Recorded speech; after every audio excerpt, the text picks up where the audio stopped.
और उसके बाद मैं तो पेपर देने चली गई और जब मैं लौट करके आई पेपर दे करके तो मेरी मम्मी नहीं थी। नमस्कार दोस्तों, मैं आपका मित्र सर मित्र दोस्त रोबिन सिंह एक बार फिर आपके लिए इम्पोर्टेंट वीडियो लेकर आया हूँ। तो आज जो हम इंटरव्यू वीडियो लेकर आए हैं, आज बहुत नए मेहमान हैं हमारे लिए। जो अभी समीक्षा अधिकारी का रिजल्ट आया यूपीपीएससी आरओ एआरओ का, उसमें मैम का चयन हुआ है। तो आज आपके लिए ये वीडियो हेल्पफुल रहने वाली है।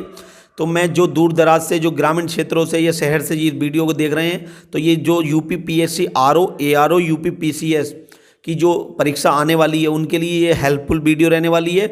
तो सबसे पहले मैं एक बात और बताऊंगा कि इस वीडियो में आपको संघर्ष भरी मैडम की कहानी मिलेगी। बहुत मैम ने संघर्ष किया है, उसके बाद आज मैम इस मुकाम पर आई हैं।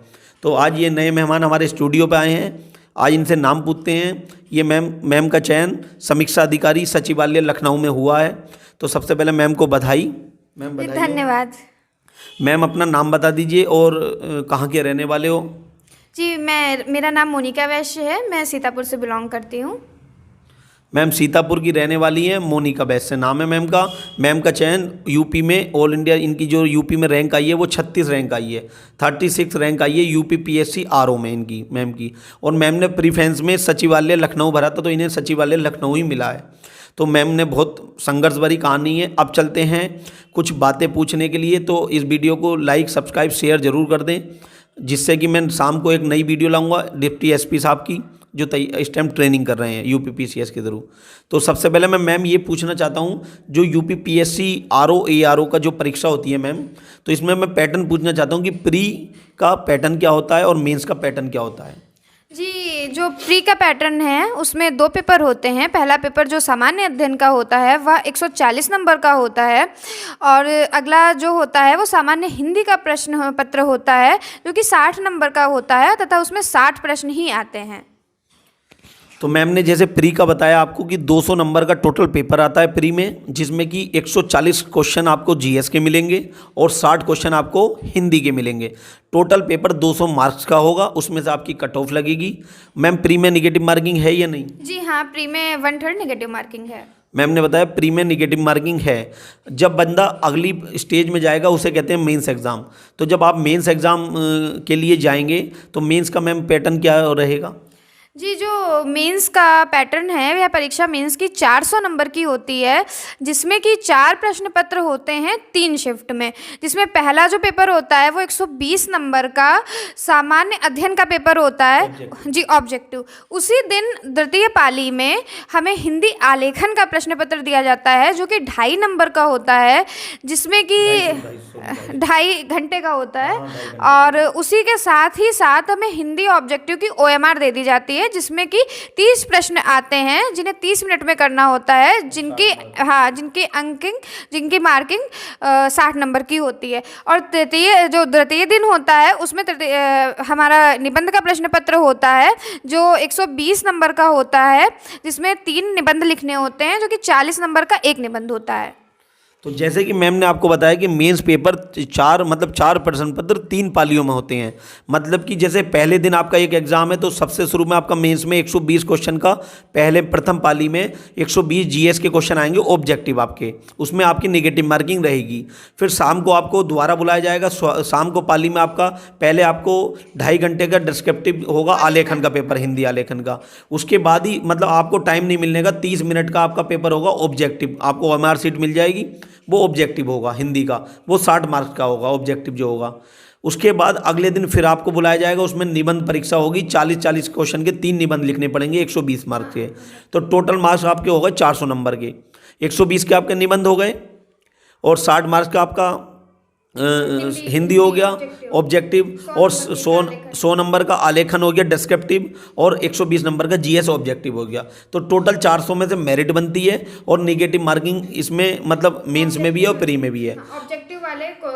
ऑब्जेक्टिव वाले प्रश्न पत्र में नेगेटिव मार्किंग प्री और मेंस दोनों में है, और जो निबंध और हिंदी आलेखन है वो हमें कॉपी पेन पर लिखना होता है।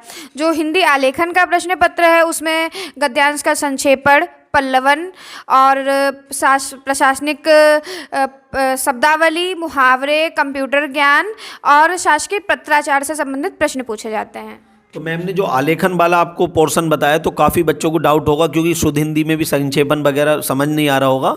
तो मैं आपके लिए एक क्लेरिफाई कर दूं कि जो संक्षेपण वगैरह होता है, जैसे मान लीजिए बड़ा एक कोई पैसेज आपको दे दिया गद्यांश, उसे आपको अपने शब्दों में लिखना है, मतलब उसमें सारा अर्थ आ जाए, और छोटे अक्षरों में, मतलब उन्हें छोटा कर दीजिए पैसेज को, उसे कहते हैं। और जो एक पैसेज छोटा मिलेगा उसे बड़े में लिखना है। ऐसे टाइप के ये रहेंगे आपके। तो ये आपको मैम आगे बताएंगी, तो इस वीडियो को पूरा देखें। फिर आप चलेंगे अभी आगे, पूछेंगे मैम से कि प्री मेंस की कैसे तैयारी आपको करनी चाहिए। उसके अलावा मैम से पूछेंगे इनके संघर्ष की कहानी। तो आज मैं आपको एक बात और बता देना चाहता हूँ मैडम की संघर्ष की कहानी, कि मैडम का जो पेरेंट्स होते हैं सबके होते हैं, मतलब मेरे भी हैं, सबके हैं, और ये होना एक सौभाग्य की बात मान लीजिए, बहुत बड़ी बात होती है। तो मैम के जिस दुनिया में मम्मी और पापा की डेथ 2013 में हो चुकी है, ऐसा इंसिडेंट है। और ना मैम का कोई भैया है, मतलब मैम अकेली थी दुनिया, सिंगल गर्ल चाइल्ड है। तो मैम की मम्मी, अब मैम अपनी जर्नी खुद बताएंगी। मैम क्योंकि 10th में भी टॉपर रही हैं, आप देख सकते हैं मैम के ये सब टॉपर की, ये देख सकते हैं मैम के फ़ोटो हैं 10th के 12th के, सब मैम हिंदी मीडियम की छात्र। तो मैम पहले अपना बैकग्राउंड बताइए, आप कैसी छात्र थी, 10th कब किया आपने, 12th कब किया, और ग्रेजुएशन किस चीज़ से किया, और मतलब पापा मम्मी का क्या इंसिडेंट हुआ कि कब डेथ हुई, थोड़ा इन्हें बताएं सबको संघर्ष। जी, मैंने अपनी 10th सुमित्रा इंटर कॉलेज से करी है, और मैंने 12th भी अपनी सुमित्रा इंटर कॉलेज से करी है। मैं 10th में आप टॉपर थी, बताइए। जी, 10th में मैंने क्लास में टॉप किया था, और 12th क्लास में मैंने अपने पूरे स्कूल में टॉप किया था। मैं 90% मार्क्स से यूपी बोर्ड से ही मैंने पढ़ाई करी है, स्टेट बोर्ड से हिंदी मीडियम से। और उसके बाद मैंने यहीं सीतापुर से ही जी गवर्नमेंट डिग्री कॉलेज है, वहाँ से मैंने बीएससी करी है, और फिर मैंने एमएससी करी है केमिस्ट्री से, और उसके बाद मैंने डीएलएड करी है, और उसके बाद मैंने सीटेट और यूपीटेट की परीक्षा उत्तीर्ण करी है। और मैंने अपनी तैयारी की स्टार्टिंग करी थी 2017 के अंत में और 2018 की शुरुआत में। और उसके बाद मैंने सबसे पहले शुरुआत करी थी स्टैंडर्ड बुक्स से। स्टैंडर्ड बुक्स में मैंने एनसीईआरटीज़ को सबसे पहले प्रेफर किया। जैसे सबसे पहला क्वेश्चन ये आता है कि एनसीईआरटी किस क्लास से पढ़े, तो मैंने क्योंकि सीटेट भी मुझे देना था, तो मैंने 3rd क्लास की एनसीईआरटी से स्टार्ट करके 12th क्लास की एनसीईआरटी तक की करी थी। अब ये प्रश्न आता है कि कितनी एनसीईआरटीज़ खरीदेंगे, क्या पूरा घर एनसीईआरटी से ही भर देंगे। तो अब आजकल सबके पास स्मार्टफोन है, कई सारे ऐप्स आते हैं, उस पर मैं पीडीएफ डाउनलोड करती थी और अपने फ़ोन पर ही पीडीएफ पढ़ती थी। और बहुत ही धीरे धीरे मैंने ज्योग्राफी की एनसीईआरटी से स्टार्ट करी, फिर मैंने हिस्ट्री की करी, फिर मैंने पॉलिटी की करी। इस तरीके से एनसीईआरटीज़ कवर करना सबसे ज़्यादा ज़रूरी है। मैम की अभी ये आगे बताएंगी मैम कि आपको पढ़ना किस हिसाब से, प्री के लिए, मेंस के लिए क्या कौन सी स्टैंडर्ड बुक आपको फॉलो करनी है, कौन कौन से आपको ऑनलाइन चैनल फॉलो करने हैं, वो मैम बताएंगी कि अपनी किस चीज़ से इन्होंने पढ़ाई की है। वो तो बात की बात रहेगी, लेकिन आपको एक इंसिडेंट ऐसा बताऊंगा कि जो मैम की ज़िंदगी को झकझोर देगा, आपको भी झकझोर देगा, शायद आप रो भी पड़ेंगे इस वीडियो को देखकर। मैम 2013 में हिंदी का पेपर, जो इनकी मम्मी थी वो एक टीचर थी गवर्नमेंट, और वो पापा की इनकी डेथ पहले ही हो गई थी 2013 से। तो जो 2013 में इनका बोर्ड की परीक्षा थी हिंदी की, ये देख लीजिए, इनकी मम्मी को हिंदी से प्यार, इन्हें भी हिंदी से प्यार था। और ये बात मतलब अभी बताएंगी कि खाने के साथ साथ भी मम्मी से बात आती थी। ये हिंदी की बोर्ड की परीक्षा देने गई और घर आकर पता चला कि इनकी मम्मी की बॉडी मतलब डेथ हो चुकी थी। तो ये लगा लीजिए कितना सा, और अगले दिन फिर बोर्ड की परीक्षा दी उन्होंने, और उस बोर्ड की परीक्षा में इन्होंने टॉप किया। मैम बताइए वो संघर्ष का दिन क्या था, कैसा लगा आपको पेपर देने के? संघर्ष का तो नाम जीवन ही है। और वो घटना बता दीजिए हिंदी हाँ, देखिए, जब कोई इंसिडेंट होता है तब कुछ नहीं समझ में आता है कि क्या करना है क्या नहीं करना है। ये बात आज से पूरे 10 साल पहले की है। और उसके बाद मैं अपने घर में ही आ गई, रहने लगी अकेले ही। और मैंने वहीं से बीएससी करी। मैं सुबह निकल जाती थी, कोचिंग करती थी, फिर खाना खाया नहीं खाया, और थोड़ी तबीयत भी ख़राब कर ली, और बीएससी करी इस तरीके से। और बीएससी के साथ में ही मैं साइकिल से ही अपना जो मम्मी के काम थे, जो कार्यालय जाना होता था, ये सारी चीज़ें मैं करती रहती थी। साथ में कोचिंग गई, कॉलेज गई, फिर अपने बैंक गई, कहीं भी कार्यालय गई, काम किए। और ये सब जर्नी करीब 5-6 साल चलती रही। जो भी इंसिडेंट थोड़ा बता दीजिए, जो पेपर देने गई थी हिंदी का आप। जी, मैं पेपर देने के लिए गई थी और मम्मी मेरी बीआरसी जो होता है ब्लॉक संशोधन केंद्र, वहाँ से आई और उसके बाद उनकी कुछ तबीयत ख़राब हुई और उसके बाद मैं तो पेपर देने चली गई और जब मैं लौट करके आई पेपर दे करके तो मेरी मम्मी नहीं थी। ये काफ़ी बहुत तकड़ा इंसिडेंट है कि मतलब आप परीक्षा हॉल में बैठे हो और जिस चीज़ से आपको प्यार हो, मम्मी को प्यार हो हिंदी से, वही परीक्षा आप देने गई और आके देखा तो मम्मी नहीं थी इस दुनिया में। ये काफ़ी मतलब मैं कहना नहीं चाहता था, मैं बात नहीं करना चाहता था, लेकिन उसके बाद ये अकेली हो गई। मतलब रिश्तेदारों ने देखो टाइम तो दिया, लेकिन सबके साथ ही उनके साथ भी काम है तो इतना टाइम कोई नहीं दे पाता है। तो फिर इन्होंने अकेली जर्नी शुरू की। अपने आप बैंक का भी जाना, साइकिल है इनकी, मैंने अभी है मुझ पर उसका भी फ़ोटो, मतलब साइकिल से जाना, सिलेंडर का काम हो, ये किसी का बेचारी एक लड़की होकर इन्होंने इतना संघर्ष करा और मैं मानता हूँ बहुत बड़ी बात है। ये आपकी कमेंट करके ज़रूर बताएं कि मैम ने कितना संघर्ष किया होगा, ये लगा लीजिए। आज ये अकेली थी दुनिया में, मतलब रिश्तेदार थे, मतलब कभी कभार वो टाइम देते हैं, आपको पता है। तो अब चलते हैं इनसे, मैम से पूछेंगे कि जो प्री और मेंस के मतलब जो आरओ एआरओ हैं बंदे, वो किस हिसाब से आपकी तैयारी करें। मैम स्टार्टिंग करना चाहते हैं, काफ़ी दूर दराज से ग्रामीण क्षेत्र से हैं, काफ़ी यूट्यूब चैनल है, मैं मानता हूँ उन्हें बताते हैं। तो आप एक सक्सेस पा चुकी हो तो आप इन्हें, मैम का एक और बात बताना चाहता हूँ कि जो यूपी पीसीएस 2022 की मैम ने मेंस दे रखा है, लिख के आई है, अभी रिजल्ट नहीं आया है। हम उम्मीद करेंगे कि मैम का पीसीएस भी क्वालिफाई फाइनल हो जाए। और मैम ने 21 का भी मेंस लिखा था पीसीएस का, और आरओ में मैम को सफलता मिल चुकी है। मैम ने प्रीफेंस जो भरा था लखनऊ सचिवालय भरा था, और वो लखनऊ सचिवालय का मैम का मतलब लखनऊ सचिवालय ही मिला है। मैम की रैंक यूपी में 36 रैंक आई है यूपी में। तो अब मैम से पूछते हैं, मैम क्या तैयारी करनी चाहिए बच्चों को जो प्री के लिए, पहले बताइए आप क्या बुक्स जी। प्री और मेंस की तैयारी का ये है कि हमें सबसे पहले एनसीईआरटीज़ को कवर करना चाहिए, उसके बाद स्टैंडर्ड बुक्स जैसे कि पॉलिटी के लिए लक्ष्मीकांत हो गई, हिस्ट्री के लिए स्पेक्ट्रम हो गई, नितिन सिंघानिया हो गई, ये सारी की सारी प्रेफर करनी चाहिए। और उसके अलावा घटना चक्र जो है वो बहुत इम्पॉर्टेंट है। और करंट अफेयर का तो पोर्शन इतना ज़्यादा इम्पॉर्टेंट है कि बता ही नहीं सकती। और हिंदी के लिए जो भी बुक्स हैं हम पढ़ते हैं वो सारी पढ़नी होती हैं। साथ में अगर हिंदी किसी को और भी अच्छी करनी है तो वो श्री रामचरितमानस से हिंदी सीख सकते हैं, उससे काफ़ी सपोर्ट मिलता है। उसमें जो शब्द अर्थ है, संधि हैं, और अनुशीलन सबसे ज़्यादा ज़रूरी है। जब मैं कोई काम नहीं भी कर रही हूँ या पढ़ रही हूँ, कोई काम नहीं कर रही हूँ, तब जो भी मैंने पढ़ा है डेली का डेली वो मेरे दिमाग में चलता रहे, ये सबसे ज़्यादा ज़रूरी है। तो मैम ये जैसे आपने बताया कि आपने प्री की मतलब स्टैंडर्ड बुक भी बता रही हो आप, और मतलब ये पूर्वालोकन भी बताया आपने, एनसीईआरटी भी बताया। तो करंट के लिए आपने क्या फॉलो किया जो बच्चे करंट के, क्योंकि 34 क्वेश्चन 30 से 35 क्वेश्चन प्री में पीसीएस में भी आ रहे हैं और आरओ में भी आ रहे हैं। जी, करंट का जो पोर्शन है हम उसको इग्नोर तो कर ही नहीं सकते हैं, क्योंकि जो इकोनॉमी के क्वेश्चंस हैं या फिर जो पॉलिटी के क्वेश्चंस हैं या फिर जो भी हमारे क्वेश्चंस बनते हैं वो कहीं ना कहीं करंट अफेयर के आसपास के ही बनते हैं। तो मैंने डेली करंट अफेयर की एक डायरी बना ली थी और उसमें मैं डेली का डेली करंट अफेयर लिखती थी और उसको मैं रिविज़न करती थी। और साथ में जब एग्ज़ाम आने वाला होता था तो जो बुक रहती है, जो मैगजीन्स आती है मार्केट में, वार्षिकी तथा अर्धवार्षिकी, उनको ले लेना चाहिए और उनको बिल्कुल घोट करके पी जाना चाहिए, कई बार रिवीजन करना चाहिए। और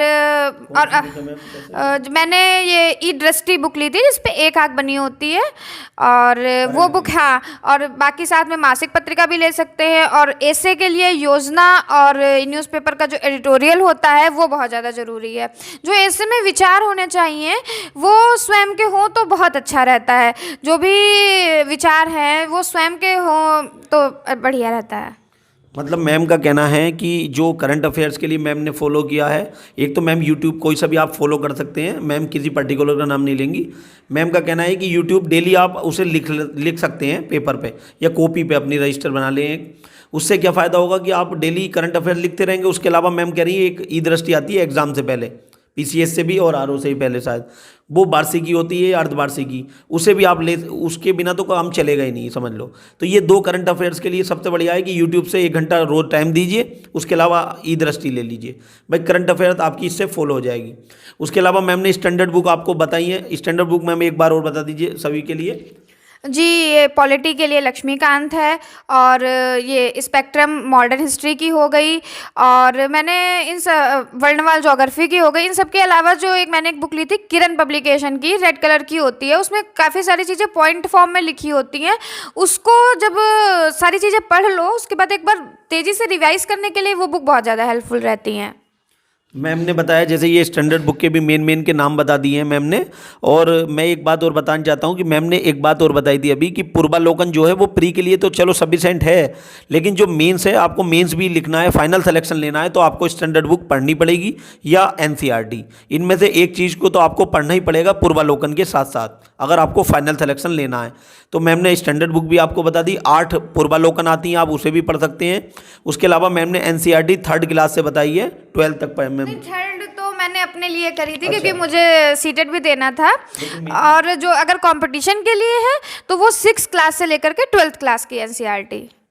और मैम एक बार मेंस का और बता दीजिए, स्टूडेंट्स काफ़ी सुनना चाहते हैं, जो ऐसे आपने लिखा था निबंध हिंदी में, और उसके अलावा जो पत्र, ये जो भी आपने बताया कि संक्षेप में लिखना, उसे कम करना, उसके लिए कहाँ से प्रैक्टिस करें ये? जी, जो संक्षेपण, पल्लवन और गद्यांश है, उसके लिए एक बुक आती है एस कुमार सर की, वो मैंने ली थी। और एस कुमार सर जो हैं उनके वीडियोस भी पड़े हुए हैं, वो काफ़ी हेल्पफुल रहे। और इसके अलावा मैंने जो अपनी कोचिंग वगैरह ली थी, ऑनलाइन क्लास ली थी, उनसे भी मुझे बहुत ज़्यादा हेल्प मिली है। और मैम योजना की जो बुक बता रही हैं वो कौन सी के लिए फ़ायदेमंद है? जी, ऐसे के लिए योजना की बुक बहुत ही ज़्यादा फ़ायदेमंद है। योजना के साथ साथ जो ये न्यूज़पेपर में एडिटोरियल आते हैं, वो भी बहुत ज़्यादा हेल्पफुल हैं। तो मैम ने आपको सिलेबस भी बता दिया है अपनी, और घंटे मैम ने बताया कि घंटे कोई मैटर नहीं करते, आप कंटिन्यूटी रखो, क्या 2 घंटे डेली पढ़ो, लेकिन 2 घंटे भी मतलब अच्छा सा पढ़ो सिलेबस को। मैं ये कहना चाह रही हूँ कि जैसे कि जिसको भी किसी भी सिलेक्शन लेना है, तो ये हम नहीं सोचेंगे कि हाँ हम सिलेक्शन ले रहे हैं या फिर पढ़ रहे हैं। मेरे दिमाग में ये आ गया कि ये सोच लो कि हाँ तुम्हारी जॉब लग चुकी है, तुम्हें इस टाइम से लेकर के इस टाइम तक की बैठना है मेज कुर्सी पर, और तुम्हें अपने ऑफिस का काम करना है, और उस टाइम बस अपना पढ़ना है। तो हम अगर सोच लें तो फिर घंटे मैटर नहीं करते हैं, मैटर ये करता है कि हाँ अगर दे रहे हैं तो पूर्णता दे दें वो समय अपना। मैम अपना ये तो मैम खुद बताती हैं कि मैं ये ऑफिस के काम भी देखने जाती थी, मतलब जो इनके पापा के मम्मी के कागज उगज हैं उसका भी देखना, फिर अपना काम देखना, फिर घर का काम इन्हें सारा करना। उसके बाद भी ये सोचती थी कि मेरी ड्यूटी लग चुकी है और मैं सुबह से शाम तक उसी काम को मतलब पढ़ने के रूप में ये यूटिलाइज़ करती थी। तो आपके लिए भी जो बच्चा मतलब पढ़ाई में ध्यान नहीं लग पाता उसका, तो उसके लिए मैम ने बहुत बढ़िया एग्जाम्पल दिया कि अपना ये समझ लीजिए कि आपकी जॉब करनी है 10 से 5, तो वो उस हिसाब से 7 घंटे आप अगर ये 5 घंटे भी डेली पढ़ोगे तो कंटिन्यूटी जरूर रखना। अगर 1 घंटा भी पढ़ लो कंटिन्यूटी रखोगे जब ही सिलेक्शन होगा। अगर एक बार किसी का फ्लो टूट जाता है तो दोबारा वो फ्लो जल्दी से आ नहीं पाता है। जैसे कि कहीं भी हम गए, 1-2 दिन फ्लो टूट गया तब तो चलो एक बार हो जाता है कवर, लेकिन फ्लो मतलब ना टूटे ये कोशिश करनी चाहिए। तो मैम एक बात ये और बता दीजिए, आपको कैसा फील हो रहा है कि आपकी 36वीं रैंक आई है और आज आप एक अधिकारी के रूप में मतलब बैठी हो यहाँ, और अभी 4 दिन पहले आप मतलब एक स्टूडेंट के रूप में यहाँ थी। तो इसका अंतर स्टूडेंट को बताइए कि इनके जीवन में कैसा लगा आपको। एक दिन आपके मिलने वाले आ रहे हैं, भांगड़ा लेके आ रहे हैं, कोई कुछ मतलब मिठाई लेके आ रहा है, कितने स्वागत हो रहा है आपका? अभी तो ये सब जारी है, अभी तो शुरुआत है। और बाकी मेरा ये मानना है कि क्या हार में क्या जीत में, किंचित नहीं भयभीत में। और मैं हमेशा एक चीज़ सोचती थी, न रहना निराश करो मन को, कुछ काम करो कुछ धाम करो, जग में रहकर कुछ नाम करो, यह जन्म मिला किस अर्थ हो, इसको ऐसे व्यर्थ ना करो। तो मैम ने बहुत अच्छे, मैम के साथ इंटरव्यू लगा मुझे। और आपको मैम से या मुझसे कोई भी क्वेश्चन पूछना हो तो आप डिस्क्रिप्शन में या कमेंट करके मुझे बता सकते हैं कि सर ये मैम से, तो मैं मैम पे बचा दूंगा क्वेश्चन, मेरे लायक होगा तो मुझे बताना। और इस चैनल को जुड़े रहें, लाइक सब्सक्राइब शेयर करना ना भूलें। ये वीडियो आपको अच्छी लगे तो ऐसी इस कड़ी में मैं आप डिप्टी एसपी साहब का वीडियो लाऊंगा जल्दी आपके साथ। Thank you for watching the video. मिलते हैं अगले एपिसोड के साथ।